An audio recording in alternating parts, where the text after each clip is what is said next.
অবশেষে মান অভিমানের বরফ গলল যেন।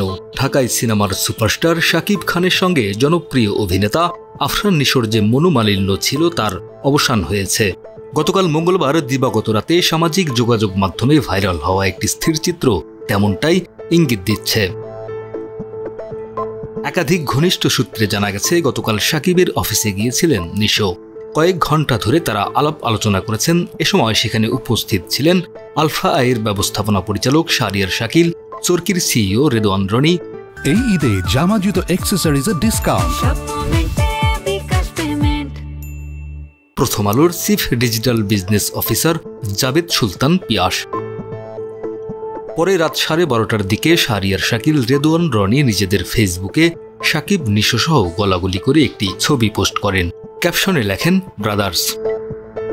জানা গেছে 2023 সালে সুরঙ্গ সিনেমা মুক্তির আগে একাধিকবার শাকিবকে ইঙ্গিত করে ব্যক্তিগত আক্রমণ করেছিলেন নিশো, যা শাকিবের ভক্তরা ভালোভাবে নেয়নি। এই জেরে নিশোর সঙ্গে দূরত্ব তৈরি হয় শাকিবের। এদিকে আসন্ন ঈদুল আজহায় মুক্তির অপেক্ষায় আছে শাকিব খান অভিনীত রায়হান রাফির তাণ্ডব। সিনেমায় ক্যামিও চরিত্রে হাজির হচ্ছেন নিশো, এমন কথা রটার পরই প্রতিক্রিয়া দেখান শাকিব ভক্তরা। শুরু হয় শাকিব ও নিশো ভক্তদের মধ্যে ভার্চুয়াল যুদ্ধ। ধারণা করা হচ্ছে ভক্তদের সমালোচনার পরিপ্রেক্ষিতে শাকিবের সঙ্গে এবার দেখা করলেন নিশো। এখন দেখার অপেক্ষা তাণ্ডবে এই দুই তারকা হাজির হচ্ছেন কিনা। শোনা যাচ্ছে এতে ক্যামিও চরিত্রে থাকছেন আফরান নিশো ও সিয়াম আহমেদ।